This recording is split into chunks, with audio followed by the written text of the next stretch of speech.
El reino místico de la muerte. Es un tema que es fascinante. Usted sabe que yo soy un científico y cuando se discute sobre este problema de la muerte, entonces uno se cuestiona sobre qué es la muerte. Y la única definición que usted puede encontrar para la muerte es una definición negativa. La muerte es lo opuesto de la vida. ¿Y qué es la vida? La vida es algo que no está muerto. Eso es todo. Usted realmente no puede explicar la diferencia. Si usted observa las células, y una que está viva y la otra célula que simplemente se acaba de morir, tienen exactamente la misma base química, tienen exactamente las mismas enzimas, tienen todo exactamente idéntico, salvo por una cosa pequeña, y eso es que una de ellas está muerta. Y lo que esa diferencia es algo que ningún científico ha podido alguna vez explicar. Ha sido posible congelar a la vida y reactivar esa vida, pero nunca ha sido posible hacer que la muerte regrese a la vida. Porque cuando la vida se ha ido, todo se acabó. Leemos de la Reina Valera Antigua: y formó pues Jehová Dios al hombre del polvo de la tierra, y alentó en su nariz soplo de vida, y recibió el hombre una alma viviente. Génesis 2, 7. ¿Es esto lo que dice allí? No, no dice eso. Dice, y fue el hombre en alma viviente. Así que, en otras palabras, si miramos a este texto, vemos que tiene dos componentes. Había polvo de la tierra, esa es la materia, la sustancia material, la cual en sí misma no tiene vida. Y entonces Él respiró, alentó en su nariz el soplo de vida. Él le dio vida. Él le dio aquello que hizo de lo que no era vivo, vivo. Y después Él lo llama un alma viviente. En otras palabras, la combinación del polvo de la tierra más el soplo de vida es igual a un alma viviente. Esa es la fórmula para la vida. Ahora, ¿este soplo de vida representa acaso una entidad viviente por sí misma? ¿Es esto algo que existe en otro mundo, que flota vagando y es una entidad viviente que tiene inteligencia y capacidad de pensar? ¿O es meramente ese soplo, en hebreo ruaj, el fuego, el metabolismo, ese algo que lo hace a uno un ser viviente? Esta es una pregunta muy importante. Ahora, la Biblia dice que uno no recibe un alma viviente, sino que cuando esta combinación ocurre, usted se convierte en alma viviente. Así que aliento, neshama, en hebreo, es aliento, espíritu. la respiración del hombre, el espíritu del hombre. Así que la palabra respiración es a menudo usada intercambiablemente con la palabra espíritu, ruach, en hebreo. Así que este aliento es algo que hace de un ser viviente. Ahora, si usted piensa sobre esto en términos científicos, el aliento es el intercambio de oxígeno. Y a este intercambio de oxígeno la ciencia le llama el metabolismo. Así que una célula viviente difiere de una que no está viva en que la viviente tiene metabolismo. Hay algo que ocurre en la célula a nivel químico y nadie puede reproducir ese proceso cuando la chispa del metabolismo se ha ido. Ningún científico puede crear la vida. Él puede reunir a todas las sustancias, toda la materia, pero él no puede producir a la vida. Así que ese aliento, esa chispa del metabolismo, es algo que viene de Dios. Cada ser que respira, eso es exactamente lo que significa el término espíritu. En la concordancia inglesa de Strong, la palabra hebrea 07307, ruach, es una palabra que se traduce como espíritu, viento, respiración, mente, ímpetu, aire, enojo, fresco. Eso es que te hace ser vivo. Eso es metabolismo, este ruach, este espíritu, esta respiración, este viento. Así que, ¿es este viento una entidad viviente? ¿O es más bien el individuo que se constituye como tal cuando él es combinado con el polvo y este ruach, y así él se vuelve un ser viviente? Bien, la fórmula dice, él se vuelve en alma viviente, en un nefesh en hebreo, que significa alma, vida, persona, mente, criatura, cuerpo del sujeto, usted se vuelve en usted mismo. Esto es lo que significa. Ahí tenemos las definiciones directamente de la concordancia de las palabras hebreas. Así que cuando usted está en vida, usted es una nefesh viviente. Usted es nefesh. Usted es un alma viviente. Usted es esa entidad. Usted no está hecho de dos entidades. Usted es una entidad. Y mandó Jehová Dios al hombre, diciendo, de todo árbol del huerto podrás comer, mas del árbol de la ciencia del bien y del mal no comerás. Porque el día que comieres, ciertamente morirás. Génesis 2, 16, 17. Ahora, ¿qué significa eso? Querrá decir el texto que en el día que comiera de la fruta, usted será separado de sí mismo e irá y vivirá eternamente en una nube en forma de su espíritu. ¿O significa que los dos se separarán?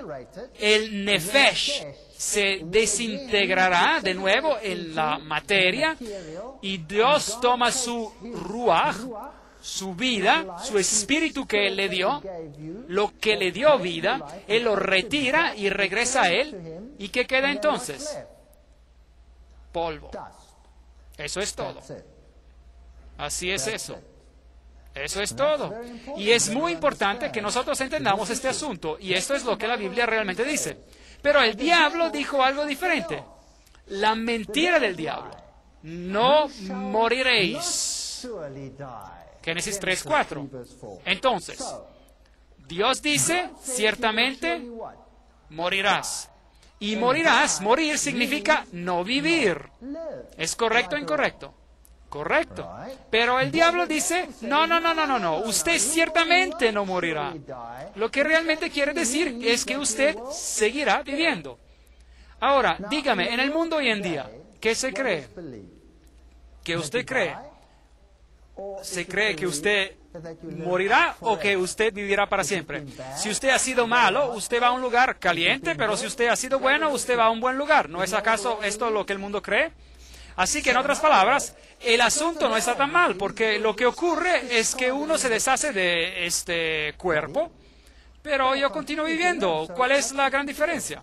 ¿Cuál es la gran diferencia? De todos modos, yo viviré eternamente. Pero Dios dijo que morirás, y el diablo dijo, no moriréis. Así que uno de ellos está mintiendo y uno de ellos está diciendo la verdad. Romanos 6:23 dice, la paga del pecado es muerte. Muerte. Y Génesis 3:5 dice, mas sabe Dios que el día que comieres de él serán abiertos vuestros ojos y seréis como dioses, una mejoría. Así que el diablo promete que cuando usted muera, o cuando usted come de la fruta, usted no morirá, sino que usted tendrá la vida eterna y usted se convertirá en más grande y más bueno y mayor y será como Dios. Esto es algo llamativo.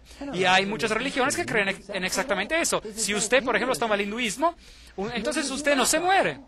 Usted simplemente sigue en el mundo de los espíritus y usted regresa de nuevo y usted mejora continuamente y continuamente una y otra vez. Y usted se limpia del karma de su pasado y por fin usted alcanza un estado de divinidad y usted se transforma en un Dios viviente. Y usted puede ser adorado en esta tierra. Ellos les rinde culto todo el tiempo. ¿No es así? La enseñanza de ellos, usted se vierte en más grande y bueno y mejor.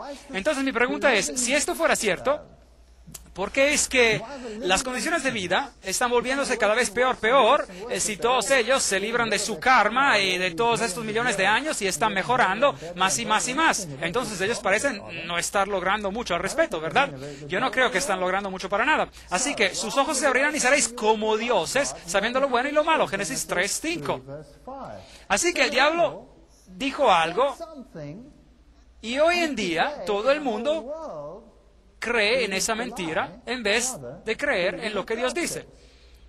Vosotros sois de vuestro padre el diablo, y los deseos de vuestro padre queréis hacer. Él ha sido homicida desde el principio y no ha permanecido en la verdad, porque no hay verdad en él. Cuando habla mentira, de suyo habla, pues es mentiroso y padre de mentira. Juan 8:44. Bien, la Biblia no escatima las palabras acerca de quién de los dos habló la verdad allí en el Edén. Dios dijo, morirás. Y lo que eso significa es que si la vida, la entidad viviente, consistía del polvo y de la tierra y el espíritu del ruaj, de la respiración, de la chispa de vida, del proceso metabólico, Dios lo retira, entonces usted deja de existir. Usted se muere, usted se vierte en solo polvo. Pero el diablo dice, no, usted continuará viviendo, usted nunca morirá. De hecho, usted será como Dios. Yo soy el Dios de Abraham, el Dios de Isaac, el Dios de Jacob. Dios no es un Dios de muertos, sino de vivos. Mateo 22:32. Leamos otro verso. Marcos 12:27. Él no es Dios de muertos, mas Dios de vivos. Así que vosotros mucho erráis. Porque Dios no es Dios de muertos, leemos en Lucas 20:38, sino de vivos, pues para Él todos viven. Ahora, esto es fascinante. Así que Dios dice que Él es el Dios de los vivientes. Ahora, Él incluso menciona algunos nombres. Abraham, Isaac y Jacob. ¿Están ellos ahora vivos o muertos? Ellos están muertos. Ellos han muerto. Pero Dios los considera como si estuvieran vivos. ¿Significa eso acaso que ellos ahora están en vida como entidades espirituales o significa que en Cristo ellos están vivos? En Cristo hay vida eterna para ellos. Pero la pregunta que surge es, ¿cuándo les será dada esa vida eterna? Y la respuesta que se nos da repetidamente en la Biblia es a la resurrección. La Biblia enseña la muerte, pero si usted está en Cristo, usted tiene la resurrección a la vida eterna. Los otros sistemas enseñan que cuando usted muere, usted recibe la vida instantáneamente y usted continúa como un espíritu. Y usted vive eternamente como un espíritu. Pero entonces algunos enseñan que cuando usted resucita, que el espíritu tiene que regresar al cuerpo, así que tiene que bajar y luego él tiene que levantarse otra vez como un cuerpo. Entonces, ¿cómo vivirán ellos en el futuro? Como un cuerpo nuevamente y mientras tanto viven como un espíritu, pero ellos nunca mueren. Esto no es consistente con la enseñanza bíblica. Pero el punto importante es que Dios no considera a aquellos que han muerto en Cristo como si estuvieran muertos. Él los considera como si estuvieran vivos, porque en Él ellos tienen vida. Ahora, Osiris, el dios de los muertos. Osiris era adorado no como el Dios de los vivos, sino como el Dios de los muertos. De hecho, lo más grandioso que le podía ocurrir a alguien era morirse. Porque cuando uno estaba muerto, se reunía con Osiris. Y Osiris era el que le daba a uno bienaventuranza eterna. Así que Osiris era el Dios de los muertos, y opuesto a Jesucristo, que es el Dios de los vivos. A Tutmosis III se le atribuye el libro La Guía al Mundo de las Tinieblas, el Amduat, y fue él que escribió el sistema sobre el cual está basada la fe gnóstica. Todo el culto a Osiris, del cual hablamos anoche, está basado en parte sobre el Dios de los muertos. Así que usted tenía dos dioses en los tiempos antiguos. Jehová, el Dios de los vivos, Jesucristo, que significa Jehová el Salvador, y Él es el Dios de los vivos. Y usted solo puede tener vida en Cristo, porque solo en Cristo y en nadie más hay vida. Pero Osiris era el Dios de los muertos. Así que el Dios de los muertos realmente era un Dios que se concentraba en la muerte en lugar de la vida. Y la veneración de los muertos era un sistema atribuido a Osiris. Así que en este sistema religioso usted tenía varias deidades y Osiris era el que lo pesaba a uno en las balanzas para ver si una persona se hallaba falta. Y él también es el que es juez. Ahora, en el sistema bíblico, ¿quién es el que es el juez? Todo juicio fue dado ¿a quién? Se le dio a Jesús. Jesús es el juez. Él es el Dios de los vivos. Así que Jesús dice, si usted está en mí, usted no tiene nada que temer. Yo soy el juez, yo soy el abogado, todo está centrado en mí. Osiris es el que pesa sus obras y ve si es que sus obras son buenas obras y sobrepasan sus obras malas. Y si sus obras buenas sobrepasan a sus malas obras, entonces usted va a un buen lugar. Y si sus obras malas pesaran más que sus obras buenas, entonces es que usted iría al lugar malo. Así que la enseñanza de un lugar malo en el más allá y de un lugar bueno en el más allá está basada en el culto de Osiris. Y tenemos que comparar los dos muy, muy cuidadosamente. Así se enseñaba que Anubis, por ejemplo, este dios con cabeza parecida a la de un perro, es otra forma de Osiris, el dios de los muertos. Y cuando usted moría, él era quien lo tomaba y lo llevaba a través de los procesos que ocurrían al otro lado. Así que cuando el faraón moría, su clan entero era muerto, todo su personal tenía que morir con él, y ellos probablemente morían bastante alegres porque se irían al más allá y le servirían en un puesto mucho más exaltado que el que habían tenido anteriormente. Así que ellos no tenían miedo. Nosotros tenemos religiones hoy en día donde se preparan a las personas para hacer todo tipo de cosas para entrar en este estado de dicha eterna. Incluso dinamitarse a sí mismos para conseguir este estado sublime de dicha. Ellos no tienen conocimiento de las enseñanzas de las Escrituras con respecto a esto, o si no, ellos nunca harían una cosa tan absurda. Así que después de la muerte, les era enseñado que la vida continuaba de la misma manera que la vida anterior, pero sin las cargas. Y uno continuaba felizmente en esa vida futura, pero la veneración y la consulta de los muertos son prohibidas en las Escrituras. Deuteronomio 18, 10, 12 nos dice, no sea hallado en ti quien haga pasar su hijo o su hija por el fuego. Dígame, ¿hay religiones hoy en día que caminan en el fuego? ¿Sí o no? Absolutamente sí. Simplemente vaya al Oriente. ¿Y qué hay con respecto de nuestras religiones en nuestro mundo, en nuestra sociedad occidental? ¿Sabían ustedes que en el proceso de capacitación de las grandes industrias de hoy en día, el pasar sobre el fuego es muy común? Como hay entrenadores mentales de la nueva era que lo entrenan a uno para tomar posiciones de autoridad dentro del mundo de los negocios y ellos lo llevan a caminar sobre fuego repetidamente y así usted supera estos miedos. Esto es algo que Dios prohíbe. sigue el texto. Ni quien practique adivinación, ni agorero, ni sortílego, ni hechicero. Hoy en día se mira favorablemente a Harry Potter y a sus amigos, ¿correcto? Él es ser un mago o una bruja. Ni encantador, ni adivino, ni mago, ni quien consulte a los muertos, porque es abominable para Jehová cualquiera que hace estas cosas. Y por estas cosas abominables, Jehová, tu Dios, expulsa a estas naciones de tu presencia. Deuteronomio 18, 10 a 12. Increíble. Ahora, si usted fuera exaltado tan favorablemente y tan espiritual y tan cerca de Dios y tan maravillosos, y si usted estuviera muerto, entonces, ¿por qué Dios dice que no es permitido hablar con cualquiera de estos o comunicarse con el mundo espiritual en el más allá? ¿Por qué no es permitido ser un mago? ¿Por qué no es permitido hacer estas cosas? ¿Por qué no? Porque cuando uno está muerto, usted queda totalmente muerto. Entonces, ¿quién está actuando la parte del vivo cuando usted está realmente muerto? ¿Quién es ese entonces? Debe de ser Satanás, el engañador y las fuerzas demoníacas. Así que cuando usted llama los nombres de estos muertos, usted no está llamando a los espíritus de sus difuntos. Usted realmente está llamando a los espíritus de demonios.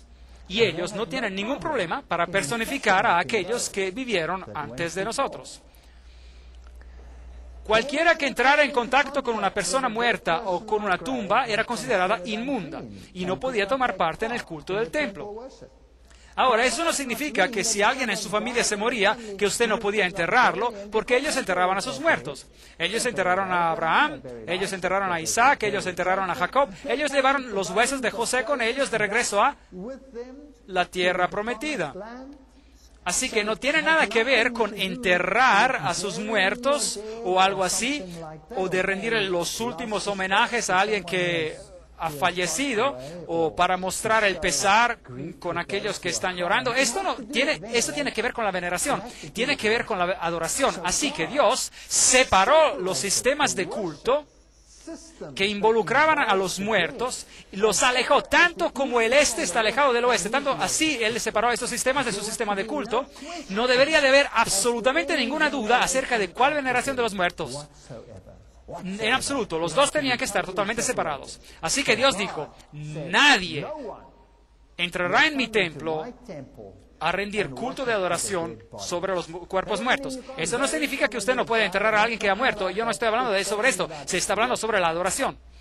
Quien quiera que toque a alguien muerto a espada en el campo, o un cuerpo muerto, o los huesos de un hombre, o una tumba, será inmundo por 7 días.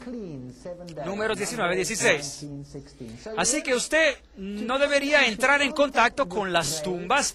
¿A qué se debe esto? ¿Por qué hizo Dios una distinción tan estricta sobre esto? Porque el paganismo cree en la veneración de los muertos. En África, de donde yo soy, todas las grandes religiones son basadas únicamente en la veneración de los muertos. Es a través de los difuntos o antepasados que todos son adorados, incluyendo a Cristo. El catolicismo caza como un guante a la mano con ese tipo de adoración, porque el catolicismo enseña la veneración de los muertos, la veneración de los santos, un santo con este nombre, un santo con otro nombre, y el otro santo, y quien quiera de estos santos. Y usted llega a Dios a través del santo. Ahora, en el sistema africano, usted llega a Dios a través de sus antepasados. En la India, en la cultura hindú, usted hace exactamente la misma cosa. Esto está basado en el paganismo.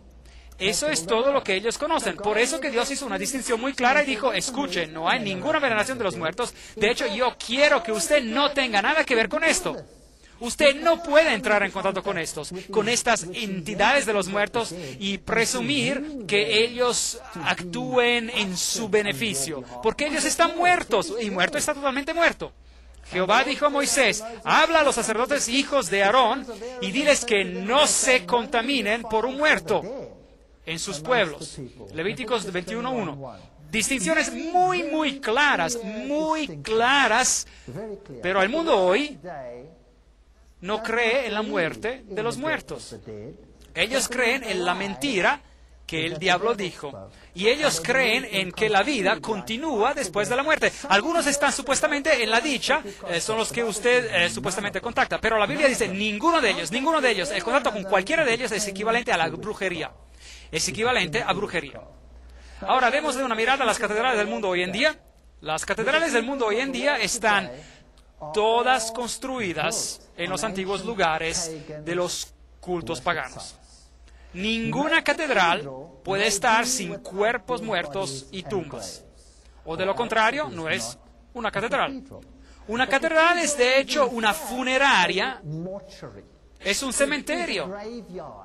Y Dios dijo, usted no ha de entrar en contacto con las tumbas de los muertos cuando usted viene a rendirme culto. Manténgase apartados del templo durante 7 días. Usted puede llorar a su difunto, está bien, pero no venga a mi templo. Estoy haciendo una diferencia entre el paganismo y el Dios de los vivos. Yo no soy el Dios de los muertos. Yo soy el Dios de los vivos. Manténganse separados de estas prácticas. Yo soy tu Dios. Adórenme a mí. No me rindan culto a través de los huesos de hombres muertos.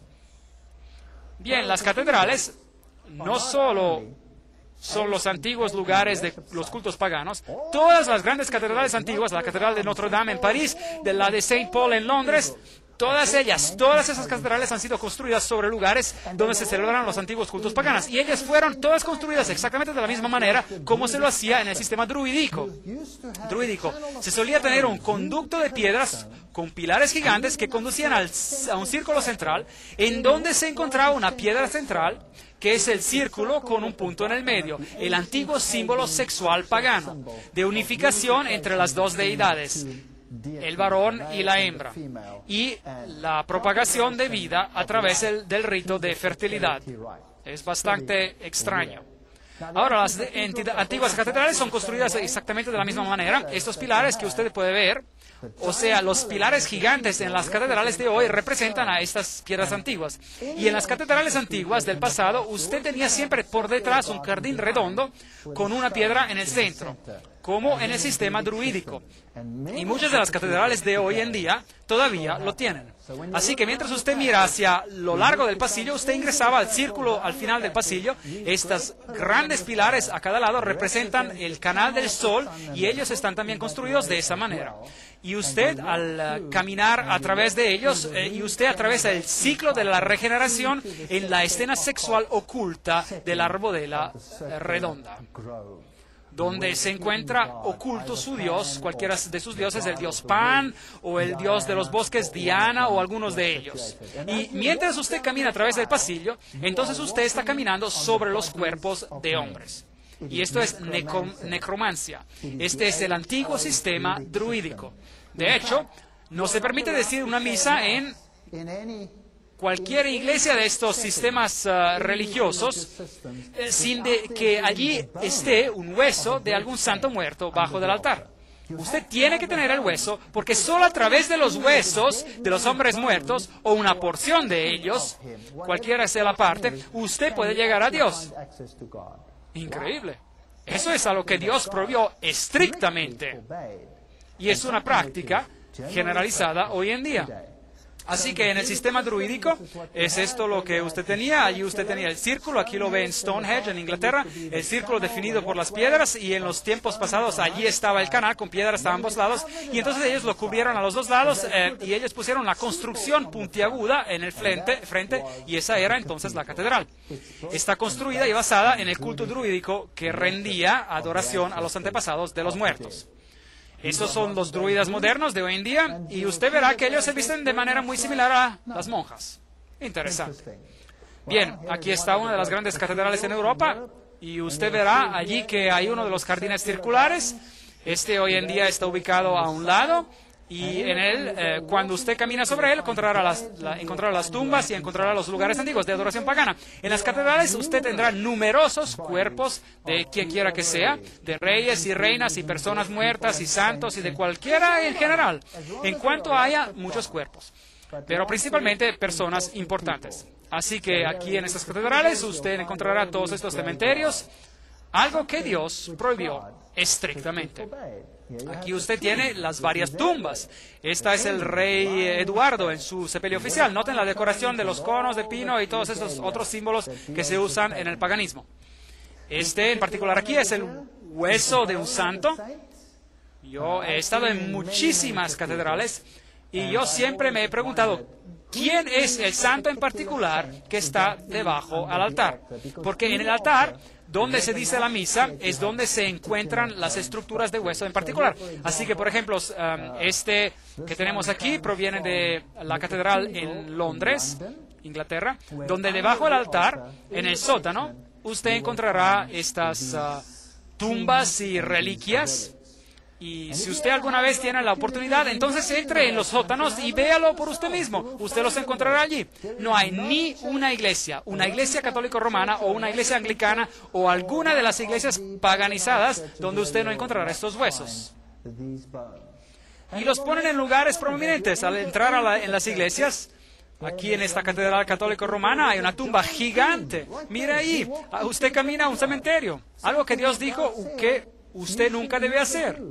Aquí está una catedral interesante que yo encontré en Alemania. A propósito, ella tiene el símbolo del sol, Dios Sol ahí. Allí está el altar. Ya sea en el altar o directamente debajo del altar habrá una tumba. Ahora, normalmente usted no lo ve desde adentro de la iglesia. Usted tiene que buscar por afuera de la iglesia, buscar por otra entrada o una entrada lateral en alguna parte. Pero en esta catedral en particular, la entrada estaba adentro de la iglesia, la que conduce al sótano donde usted puede ir y debajo del altar, y claro, allí tiene que haber una tumba, o de otra manera usted no podría decir la misa, porque es la veneración de los muertos. Y yo bajé allí y usé mi cámara a través del lugar solo para mostrarles que allí está la tumba. Y el altar está allí, encima de la tumba. Ese es culto de los muertos. Algunas tumbas destacadas, esta se encuentra en las catedrales de Londres y en cualquier parte de Europa, y donde usted vaya, y cuando usted camina por los pasillos de estas catedrales, encontrará que está caminando sobre los huesos de hombres muertos. Pero todos estos lugares, y este es John Gent, y él se murió en el 13 de agosto del 1767, y usted encontrará otros allí. Ahora, en ese sistema, el dios de los muertos era el dios Seb en el sistema egipcio, y después él se volvió en Saturno, el dios Saturno. Y el símbolo de Saturno era la calavera, que tiene dos huesos cruzados, que también es, por supuesto, el símbolo que usan los piratas, y ese es el símbolo del Dios de los muertos. Pero ese no es el símbolo de Jesucristo. Esta es una catedral católico romana en Europa. Y allí en la cima usted tiene el fénix. Ese es el símbolo de Lucifer. Él no es un símbolo de Jesucristo. Y ahí usted tiene a Anubis. Ellos no lo esconden, ni siquiera. Anubis es el Dios de los muertos, el Dios de los egipcios muertos. Así que elija usted, ¿estamos sirviendo al Dios de los muertos o estamos sirviendo al Dios de los vivos? Solo podemos servir a uno o al otro. Ahora, ¿qué hay sobre el catolicismo en general? El Papa entre nosotros. La beatificación del padre José Gerard. Este es un ejemplo moderno de hoy en día de cómo un ser humano se beatifica, declarado ser santo, y usted se sorprenderá de quién se declara ser un santo. Cualquiera que hace algo por Roma se le declara para ser un santo. Ellos están actualmente discutiendo la beatificación de Conrad Ardinal. Increíble. Pronto usted podrá también honrarle a él. Bien, de cualquier manera, de nuevo aquí está el símbolo del sol delante de él. Y en el catolicismo la veneración de los muertos es muy, muy prominente. Por eso las religiones paganas antiguas se asocian tan prontamente con el catolicismo. En este monasterio en particular, aquí están los huesos y los esqueletos de todos los monjes que han vivido alguna vez a lo largo de las eras del catolicismo en este monasterio en particular. Aquí, cuando usted moría, usted no era enterrado, usted era puesto al lado por un tiempo hasta que se lo limpiara, y entonces usted se volvía parte de la decoración. Y cuando usted entra en este lugar, ellos afirman que usted puede beneficiar de las obras justas de ellos, porque en sus vidas estos monjes hicieron más obras justas de las que ellos necesitaban para ir al cielo. Por lo tanto, se tiene un excedente de justicia. Es una especie de lavatorio donde usted puede tomar un poco de esa justicia para cubrir su falta de justicia. Y yo no estoy haciendo un chiste, esta es doctrina católica. Yo lo sé porque yo era un católico. Era un católico. Aquí usted lo tiene. Tome algo de esta justicia, atraviese el lugar y ore a los muertos. Aquí están todos los huesos y los cráneos parados allí en Ger Capuchi, en Roma. Bien, este es un artículo que dice, trayendo a los antepasados a misa, donde los sacerdotes declaran que están cansados de ser la oveja negra de la familia clerical y quieren que los rituales africanos sean incluidos en sus servicios. Bien, eso es lo que está pasando alrededor de todo el mundo y en África en particular. Y las antiguas formas ancestrales de adoración están bien en vida y regresando a ser practicadas así como lo eran en el principio. Así que usted puede orar a estos santos, usted puede pedirles a ellos que hagan meditación para usted y también puede pedir prestado del excedente de justicia de ellos para completar la suya. Y Jesucristo, que es el único mediador y salvador del hombre, está siendo marginalizado. Usted nunca habla directamente con él. Usted tiene que tener una dieta especial por medio de los huesos de todos estos hombres muertos para poder llegar a él. Ahora, cuando usted va al Islam, es exactamente la misma religión. El Islam es también la veneración de los muertos. Y es exactamente igual que el catolicismo en este sentido. Y es por eso que detrás de las escenas no hay ningún problema entre las religiones. Esta es la famosa mezquita Ayat en Siria, la mezquita más antigua. Y a propósito, esta es la mezquita que el Papa escogió para pedir su disculpa por todos los hechos que pasaron en el pasado en el nombre de la religión. Y yo estuve enfrente de esta mezquita y yo quedé asombrado al ver lo que hacían allí. Aquí usted puede ver a los musulmanes que oran frente a este sepulcro en particular. Este es un sepulcro fascinante, porque en ese sepulcro en particular, en la mezquita de Ayat, yace el cuerpo de un personaje interesante. Y de hecho, no es el cuerpo entero, sino simplemente es la cabeza de esa persona en particular que está en alguna parte de allí enterrada bajo uno de estos pilares. Y eso es lo que hace que esta mezquita sea un lugar de adoración.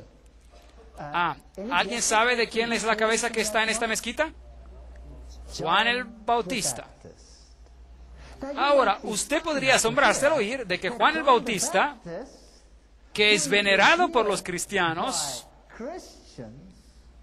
tendría que estar aquí en esta mezquita y venerado por los musulmanes, y ellos creen que encuentran una gracia especial que proviene de la cabeza de Juan el Bautista. Bien, el Papa estuvo aquí y por supuesto también le rindió el homenaje especial a este cráneo en particular que está allí, y yo no sé si esa es realmente la cabeza de Juan el Bautista. Afortunadamente, la Iglesia Católica Romana no está totalmente desprovista de este privilegio, porque ellos tienen el brazo de Juan el Bautista en una de sus catedrales en Estambul, Turquía.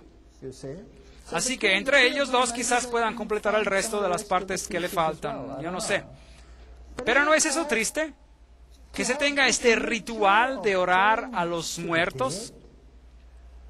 Pues polvo eres, y al polvo volverás. Génesis 3:19. En Adán todos mueren. Primera de Corintios 15:22. Así que toda la humanidad que estaba en Adán está sujeta a la muerte. Este es el hecho. Y la muerte es ausencia de vida. Uno está muerto. Formó pues Jehová al hombre del polvo de la tierra y alentó en su nariz soplo de vida y fue el hombre en alma viviente. Génesis 2:7, Reina Valera Antigua. Y el polvo se torna a la tierra como él era, y el espíritu se vuelve a Dios que lo dio.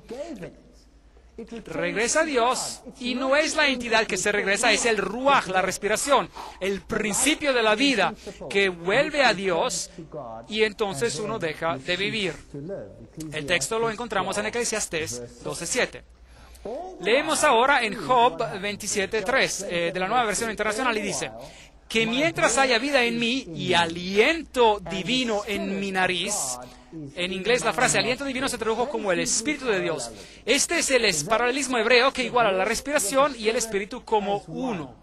En otras palabras, él está diciendo, esta es la situación y esta es la situación. Repitiendo el concepto en otras palabras. El paralelismo hebreo, como nosotros también hemos visto en la concordancia, identifica este elemento dador de vida, el espíritu, con la respiración, con el elemento dador de vida por parte de Dios. Mientras haya vida en mí. Ese es el principio que da la vida. El hecho de que yo respiro significa que yo estoy vivo. Y el aliento divino en mi nariz, o el espíritu divino en inglés, este aliento que está en mi nariz, y es por eso que yo estoy vivo. Y si Dios quitara este aliento fuera de mí, este elemento dador de vida, ¿qué me sucedería? Es la muerte. Yo muero. Escuchen esto. Ezequiel 18:4 dice, el alma, el nefesh en hebreo, el alma que peque, esa morirá. Así que las personas dicen, bueno, yo muero, pero mi alma permanece viva. No. El alma es la entidad que está viva. Y esa es el cuerpo más el ruaj, más el espíritu. Y cuando yo muero en el pecado, yo muero. El alma, el nefesh, la entidad viviente, muere, deja de existir.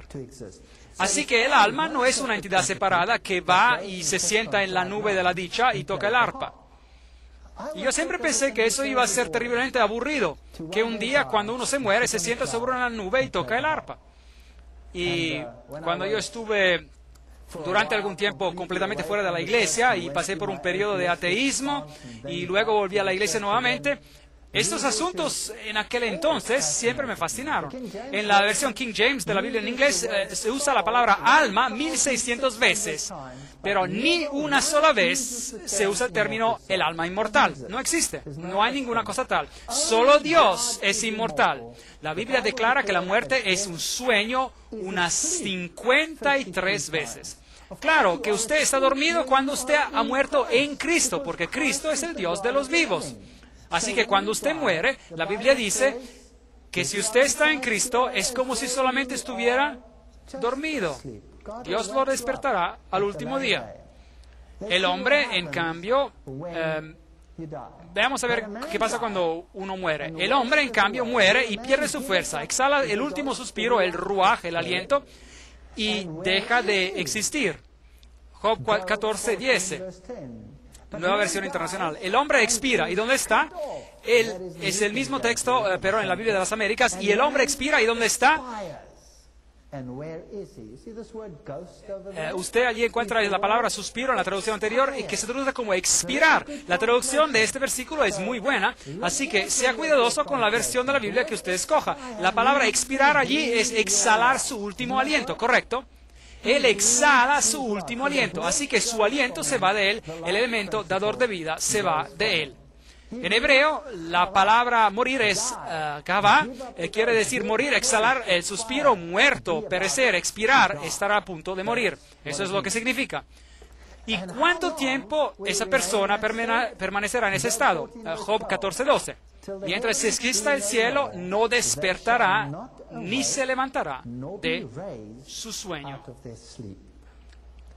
Esa es la enseñanza de la Biblia. Cuando uno muere, es parecido a un estado de sueño. ¿Por cuánto tiempo? Hasta que los cielos dejen de existir. Y a propósito, ¿cuándo sucederá eso? La Biblia dice que cuando Cristo vuelva, los cielos se enrollarán como un pergamino. Así que al regreso de Cristo, hay un despertar de este sueño. Así que usted muere, usted no sabe nada, usted duerme hasta el día de la resurrección. No despertará ni se levantará de su sueño. Démosle una mirada al ejemplo práctico que Jesús nos dejó en Juan 11:11. Nuestro amigo Lázaro duerme. Lázaro era un amigo de Jesucristo. Jesucristo era un amigo de Lázaro. Nuestro amigo Lázaro duerme, pero yo voy para despertarlo de su sueño. Ahora los discípulos pensaron, él se refiere a Lázaro que está enfermo y que ahora está durmiendo. Señor, si duerme, sanará. Jesús decía esto de la muerte de Lázaro, pero Jesús lo llamó un sueño. Pero ellos pensaron que hablaba del reposar del sueño. Entonces Jesús les dijo claramente, Lázaro ha muerto. Ven, Lázaro está muerto. Para Cristo, ¿qué es? Lázaro, ¿qué es? Está dormido, porque Cristo es el Dios de los vivos, no es el Dios de los muertos. Así que allí él se encontraba dormido. ¿Y qué hay con respecto a Abraham? Para Cristo, ¿cómo está Abraham? Durmiendo. Así que de eso se trata. Así que Lázaro estaba muerto, pero para Cristo estaba solo dormido. Dios no se olvida de los muertos, ellos están en Cristo. Él los tiene en su disco duro, por así decir. Él tiene el registro completo de tu persona como usted era, y cuando Él dice restaurar, perfecto, usted estará exactamente como usted era. Y aún mejor. Jesús, Señor, si hubieras estado aquí, mi hermano no habría muerto. Juan 11:21. Así que ahora, cuando Jesús viene a Lázaro, Él es confrontado por María, que le dice, si tú hubieras estado aquí, él no hubiera muerto. Tu hermano resucitará.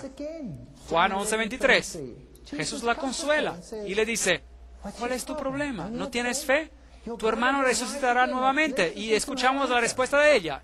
Ella dice, Juan 11:24, yo sé que Él está en los cielos ahora y un día vendrá otra vez y regresará a su cuerpo en la resurrección. ¿Es esto lo que dice allí? No, dice, yo sé que resucitará en la resurrección en el día final. Así que, ¿cuál es la enseñanza bíblica con respecto a la muerte? Lo que la Biblia enseña acerca de la muerte es que cuando usted muere, está en un estado de sueño, de total inconsciencia, pero Cristo le resucitará en el día postrero. Y para demostrar que Cristo tiene el poder sobre la muerte, Él resucitó a Lázaro de entre los muertos. Señor, lleve ya porque lleva 4 días. Juan 11:39. Pero Jesús le dice, Lázaro, ven fuera. Y Lázaro salió y dijo, Señor, ¿por qué me llamaste? Yo la estaba pasando muy bien en el cielo. No hay nada de eso en la Biblia. Lázaro continúa con su vida como si hubiese despertado de su dormir. No hay ninguna duda sobre el hecho de que él no había subido al cielo o ido a algún otro sitio en este lapso de tiempo. Y cuando tus días se hayan cumplido y duermas con tus padres. 2 Samuel 7:12.